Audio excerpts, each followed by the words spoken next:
I'm Alice Gaynor outside the federal courthouse where opening statements just concluded in the trial of Sean Diddy Combs. This is a look outside of the courthouse. You can see all of the cameras out here, all of the people gathered outside. When Sean Diddy Combs entered the courtroom, he was wearing a sweater, a collared shirt, light colored pants. He gave a thumbs up to his family, his mother seated in the gallery. He blew a kiss. He made a heart shape with his hands. His children's faces lit up when they saw their father. They also pumped their fists when they saw him. The all-female prosecution team told jurors in its opening statement, to the public he was Puff Daddy or Diddy, a cultural icon, a businessman larger than life. But there was another side to him, telling them a side that ran a criminal enterprise. Hace solo unos momentos, en una sala de tribunal cargada de tensión, un profundo silencio fue roto por la poderosa voz de Cassie Ventura, al compartir su experiencia sobre lo que ocurrió en el infame cuarto oscuro del magnate musical Diddy.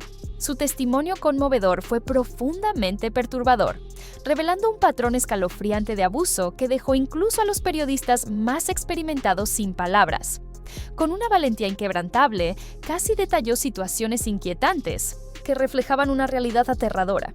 Mientras hablaba, Diddy estaba sentado al otro lado del pasillo, visiblemente afectado, temblando y finalmente quebrándose en un estallido emocional.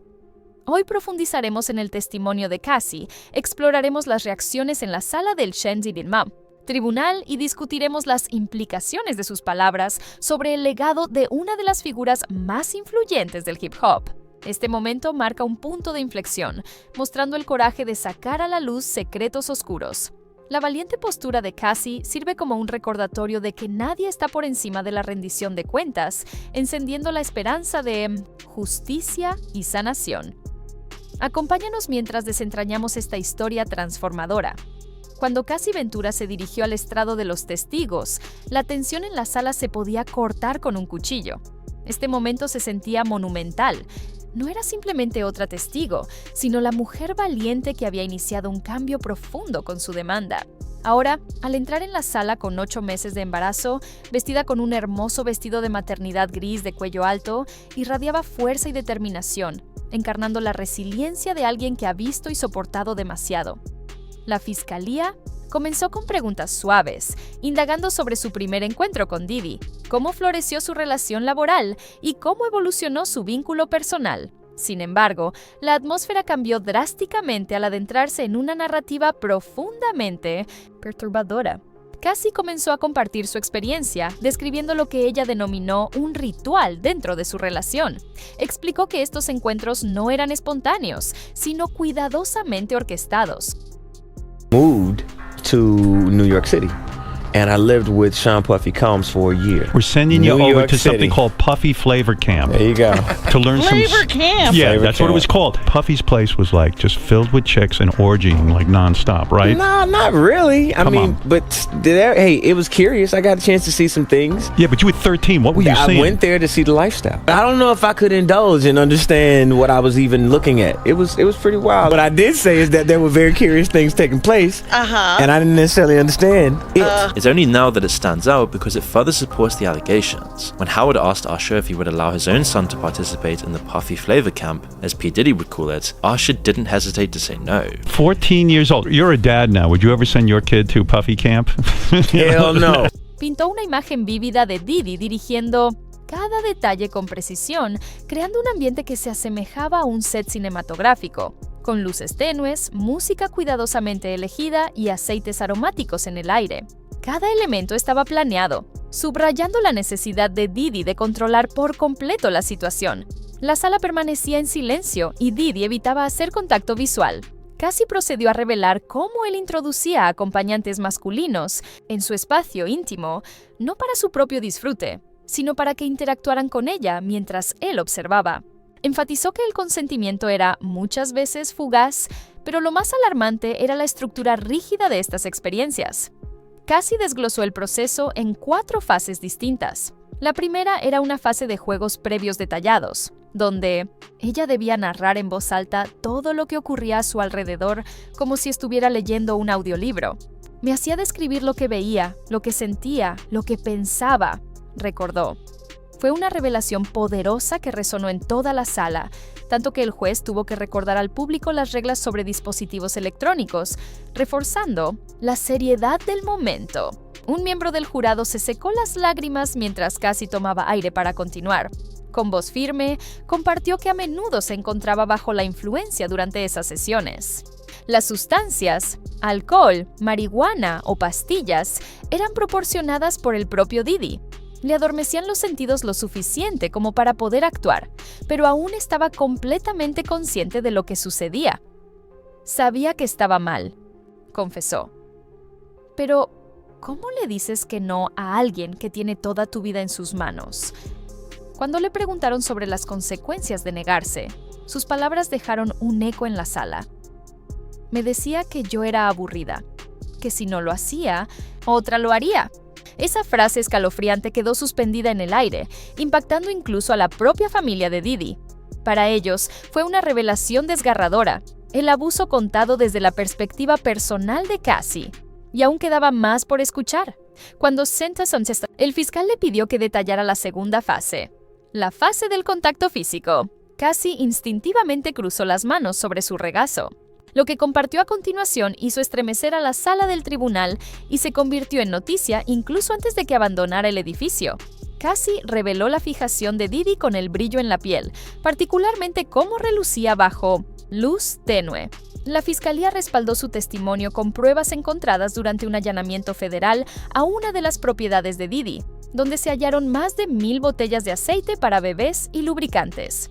En un momento revelador, Cassie describió una imagen desconcertante, suficiente aceite como para llenar un pasillo entero de farmacia, según las palabras del fiscal. Relató cómo Diddy pausaba todo cada 5 minutos para volver a aplicar el aceite sobre ella y sobre el acompañante masculino.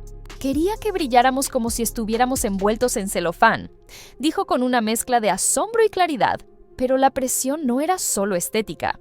Cassie explicó que este enfoque obsesivo con el aceite era un método para quitarles la humanidad. Cuando estás cubierta de aceite, ya no eres una persona, eres un objeto, afirmó. Y aunque su voz temblaba, su fortaleza era evidente. Contó cómo, debido a lo resbaladizo de las sábanas, a veces se caía, lo que provocaba risas en Diddy. En otras ocasiones recibía fuertes críticas. No se trataba de sexo, era sobre poder, control y sumisión, dijo Cassie, subrayando cómo él quería dirigir cada detalle como si se tratara de una producción. Si ella se salía del guión, todo se detenía y se comenzaba de nuevo. Además, reveló la inquietante presencia de cámaras ocultas, mencionando pequeños puntos de luz roja que alcanzaba a ver en medio del acto. No sé dónde terminó ese material, pero Diddy parecía guardar todo, compartió, destacando una realidad escalofriante. Los fiscales, asintiendo, confirmaron que aún estaban investigando el paradero de esas grabaciones. El testimonio de Cassie es un testimonio poderoso de resiliencia. Aunque revela verdades brutales, también abre una puerta para que la verdad por fin salga a la luz. Cassie se inclinó hacia adelante, con la voz firme pero cargada de emoción mientras relataba sus experiencias. Alegó que, durante las sesiones íntimas, los asistentes entraban ocasionalmente en la habitación sin dudarlo. No lo hacían para interrumpir o intervenir. Estaban allí para realizar tareas aparentemente rutinarias. Algunos traían toallas recién lavadas. Otros eran encargados de reaplicar el aceite resbaloso que brillaba sobre la piel. En ocasiones, un miembro del personal entraba para entregar equipo de grabación, dispositivos pesados que hacían un leve ruido mecánico al ser transferidos. A pesar de lo incómodo de la situación, nadie decía una palabra. Cassie notó que todos los presentes, los asistentes, el equipo y el propio Diddy, actuaban como si todo fuera perfectamente normal, como si esas interrupciones fuesen parte de una rutina establecida. Sentado frente a ella, Diddy se mostraba tenso. Tenía la mirada fija en su regazo y las manos visiblemente temblorosas. Incluso el juez, una figura usualmente serena y autoritaria, parecía perturbado por la gravedad de sus palabras. Pero Cassie apenas comenzaba. Un silencio palpable envolvió la sala del tribunal mientras se preparaba para revelar los detalles más desgarradores. La tensión era alta mientras acomodaba su micrófono, respiraba hondo y decía: Esta parte aún intento olvidarla. Su voz resonó en medio del silencio, dejando claro que lo que iba a compartir profundizaría aún más en su experiencia traumática. El peso de sus palabras flotaba en el aire, dejando a todos expectantes, preparándose para la tormenta que estaba a punto de desatar. El paso 3 era lo que ella llamó servidumbre oral. Admitió que intentaba apresurarse, no por falta de respeto, sino porque solo quería que todo terminara. No estaba allí porque quisiera, dijo. Estaba allí porque pensaba que, si no lo hacía, él encontraría a otra. Temblaba visiblemente mientras describía cómo Didi solía grabarla a ella y al acompañante masculino, dirigiendo todo desde fuera de cámara. Se sentaba ahí, relató. Decía cosas como, más lento, haz más contacto visual, háblale. Como si estuvieras actuando en una película porno grotesca que él mismo escribía en su mente. El paso 4, el acto sexual, no siempre era directo. A veces, Didi solo observaba. Otras veces, participaba dependiendo de qué tan cómodo se sintiera con la persona que lideraba la sesión. Si confiaba en esa persona, se unía. Si no, observaba, manteniendo el control total de la situación. Sin embargo, lo que más sorprendió a todos en la sala fue lo que ocurría durante esos momentos. Y lo que venía después. Cassie testificó que Didi le exigía que tomara el semen del acompañante y se lo untara en el pecho y los pezones. Le gustaba, dijo entre lágrimas. Decía que lo hacía sentir poderoso. En ese momento, un reportero soltó un audible jadeo y un miembro del jurado lucía visiblemente enfermo. El juez ordenó un receso de 5 minutos. Didi permanecía en silencio, pero no podía ocultar su nerviosismo. Su pie no dejaba de rebotar contra el suelo. Cuando la sesión se reanudó, Cassie compartió detalles aún más impactantes. Habló sobre cómo, en varias ocasiones, se le obligó a participar en rituales perturbadores incluso durante su menstruación. No había pausas para ella. No podía negarse. Y cuando las cosas se volvían caóticas o sucias, Didi hacía que su personal trajera sábanas y suministros adicionales. Era como si yo no existiera, dijo. Un objeto más para saciar sus deseos cada vez que lo quisiera. Con escalofriante detalle, relató un incidente en el que un acompañante masculino supuestamente orinó sobre ella mientras yacía en el suelo, completamente intoxicada. 2 hombres la observaban desde arriba y en ese momento se sintió sin voz, atrapada dentro de su propio cuerpo. Cassie describió cómo Didi solo detenía estas escapadas oscuras cuando se aburría o se molestaba, pero nunca por preocupación real hacia su bienestar. Confesó que todo estaba motivado por una profunda inseguridad emocional, celos patológicos y un miedo inmenso al abandono que la mantenían encerrada en ese ciclo interminable de abuso. Me decía que si alguna vez lo dejaba, nadie me creería. Y yo le creí, confesó en un susurro. La sala quedó en un silencio sepulcral, interrumpido solo por el sonido de los dedos de los reporteros sobre los teclados, escribiendo cada palabra con una intensidad contenida. Todos parecían contener la respiración, esperando la respuesta de la defensa, sabiendo que la magnitud del testimonio de Cassie había dejado una marca imborrable. La fiscalía pidió a Cassie que profundizara más en los detalles de esas sesiones siniestras. Lo que siguió fue un relato meticuloso y doloroso que dejó claro que estos no eran actos impulsivos, eran eventos planeados al detalle, organizados como si Didi dirigiera una película de terror con alto presupuesto. Cassie explicó que las habitaciones siempre se preparaban con antelación, diseñadas con una precisión perturbadora. Dijo que había personal específico cuya única función era crear la atmósfera adecuada, asegurando que cada elemento estuviera dispuesto exactamente como Didi lo imaginaba. Recordó una ocasión escalofriante en la que entró a una de las habitaciones en la mansión de Didi en Miami y encontró a un hombre ajustando un foco de luz sobre un lujoso sofá de terciopelo. El hombre incluso comentó que quería que las sombras cayeran de cierta manera, remarcando aún más la atmósfera siniestra que Didi deseaba. Agregó que había cámaras por todas partes, algunas visibles, otras ocultas con inteligencia. Hubo un punto en que dejé de contarlas, testificó con una mezcla de asombro y resignación. Tenía todos los ángulos cubiertos. La revelación dejaba en evidencia una vigilancia calculada, donde cada giro de su sufrimiento era documentado. con precisión, profundizando aún más el horror de su experiencia. Las drogas también fueron una parte importante de lo que ocurrió. Cassie explicó que a menudo recibía pastillas desconocidas de parte de Diddy, quien le aseguraba que mejorarían su experiencia. «Nunca supe qué eran esas pastillas», admitió.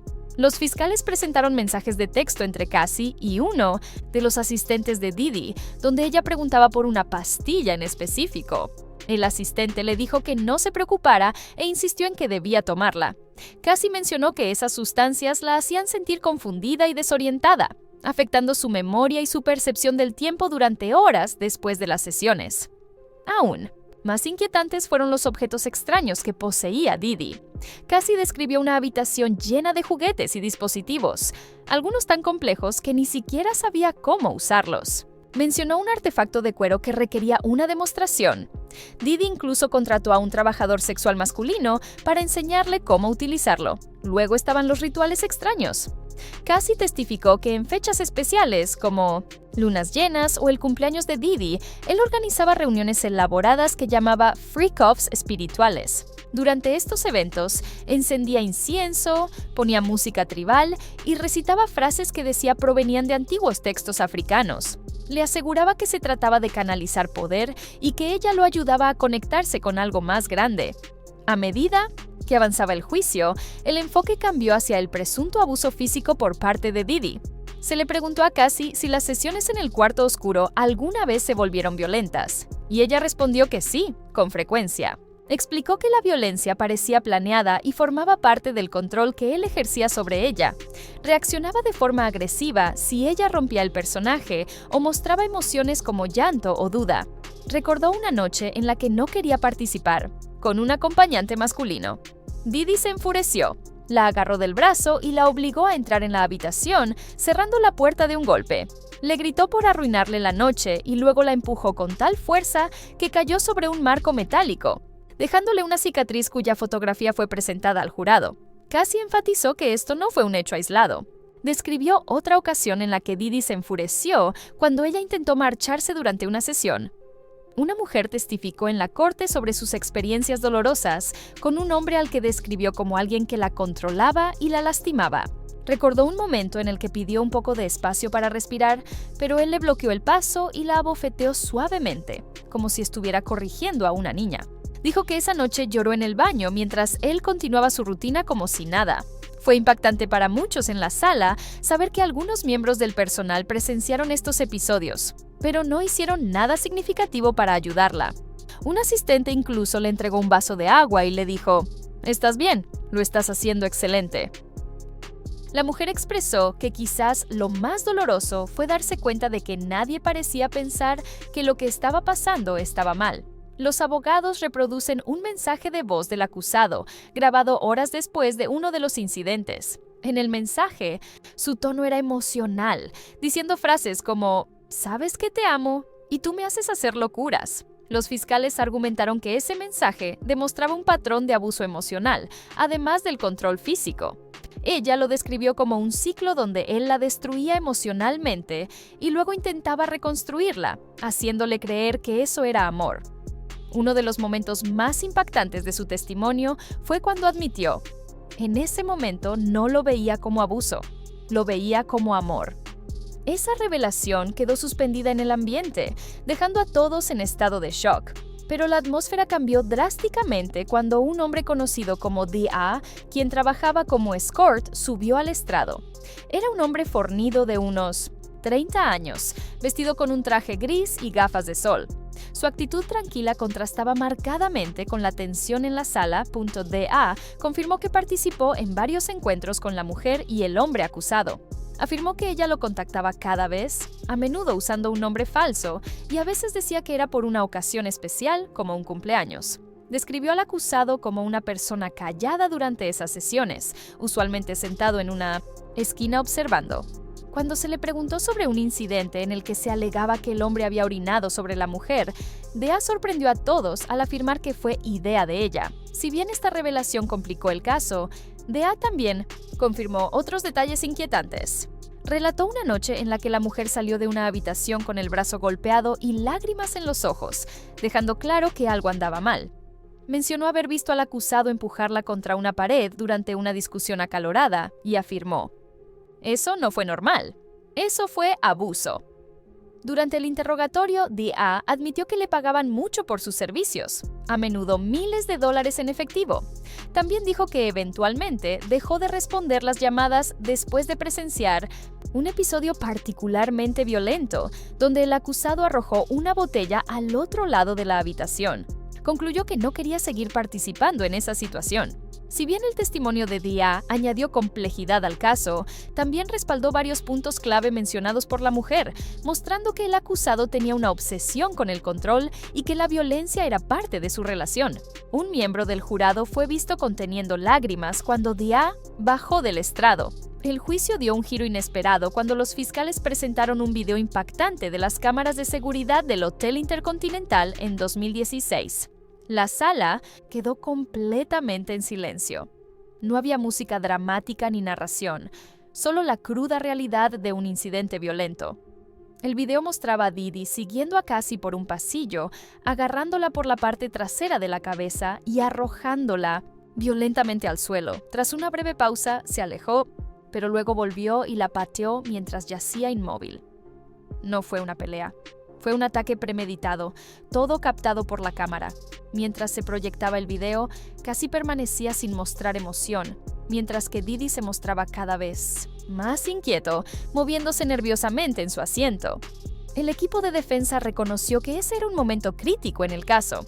La fiscalía pausó el video en varias ocasiones para resaltar detalles importantes, como la forma en que el cuerpo de Cassie impactó el suelo y la frialdad del rostro de Didi, dejando claro que no fue un altercado mutuo, sino una emboscada deliberada. Luego, los fiscales presentaron el testimonio de Israel Flores, el guardia de seguridad del hotel que respondió a la escena. Actualmente policía, Flores declaró que encontró a Cassie en un estado de confusión después del ataque y tuvo que intervenir porque Didi no la dejaba irse. Describió a Cassie llorando, repitiendo: "Solo quiero irme". Señaló que tenía un moretón visible bajo el ojo, aunque ese detalle no apareció en su informe de 2016, algo que más tarde la defensa utilizaría para criticar su credibilidad. El abogado de Didi intentó minimizar el impacto del video, argumentando que, aunque se viera terrible, no demostraba cargos graves como crimen organizado o trata de personas. Sin embargo, los fiscales contraatacaron con argumentos precisos, señalando que este incidente no era un hecho aislado, sino parte de un patrón inquietante. Vincularon el ataque en el pasillo con incidentes anteriores, sugiriendo que la ira de Didi solía estallar cuando sentía que perdía el control sobre Cassie.